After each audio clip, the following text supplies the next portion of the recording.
les gens disent que aucun homme n'est parfait. Mais quand vous enseignez que Christ nous a rendus parfaits, que la perfection est à portée de foi, automatiquement, il y a des questions qui viennent. C'est des questions normales. Oui. On ne peut pas vivre avec Dieu sans se poser des questions. Je dis toujours aux gens, si vous n'avez aucune question à poser à Dieu dans votre marche chrétienne, c'est que ça ne va pas. Celui qui marche avec Dieu, il a tous des questions à se poser parce que Dieu parle, non pas selon l'homme, mais Dieu parle selon Dieu.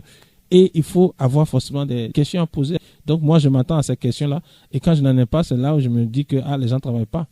Normalement, un homme qui écoute Dieu a toutes des questions à poser à Dieu. Et Dieu aime qu'on lui pose des questions. Cela fait partie de notre communion avec lui. Posez des questions, premièrement à Dieu, avant d'aller poser ça à votre pasteur. Comment poser des questions à Dieu? Les questions viennent de manière naturelle. D'accord? Jésus a dit, le ciel et la terre passeront et mes paroles ne passeront point. On peut lui poser la question, Jésus, mais toi, tu es qui pour parler ainsi?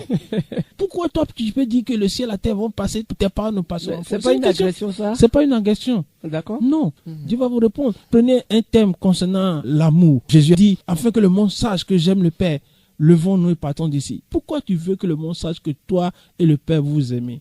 Explique-nous. Voyez-vous? Et Dieu va vous expliquer.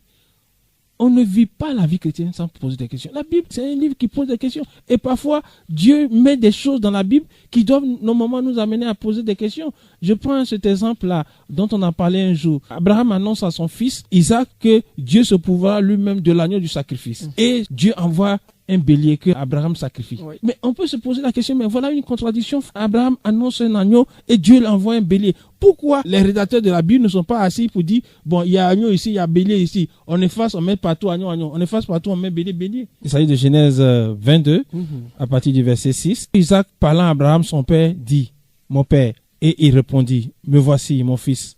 Isaac reprit, voici le feu et le bois. Mais où est l'agneau pour l'holocauste? Abraham répondit, mon fils, Dieu se pourvoira lui-même de l'agneau pour l'holocauste. Et ils marchaient tous les deux ensemble. Lorsqu'il fut arrivé au lieu que Dieu lui avait dit, Abraham y éleva un autel et rangea le bois. Il lia son fils Isaac et le mit sur l'autel par-dessus le bois. Puis Abraham étendit la main et prit le couteau pour égorger son fils. Alors l'ange de l'Éternel l'appela des cieux et dit, Abraham, Abraham. Et il répondit, me voici. L'ange dit, n'avance pas ta main sur l'enfant et ne lui fais rien, car je sais maintenant que tu crains Dieu et que tu ne m'as pas refusé ton fils, ton unique. Abraham leva les yeux et vit derrière lui un bélier retenu dans un buisson par les cornes. Et Abraham alla prendre le bélier et l'offrit en holocauste à la place de son fils. Le patriarche annonce un agneau et reçoit un bélier. Oui. Et on pose des questions. Il dit, mais il y a une contradiction ici.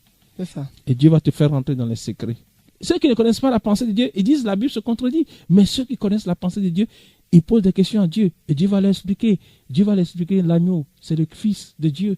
Le bélier, c'est la loi. L'agneau, c'est la grâce. Quand vous voyez quelque chose qui est une contradiction dans la Bible, dites à Dieu dans une prière, quel est le secret spirituel que tu caches derrière cela? Et Dieu va vous répondre.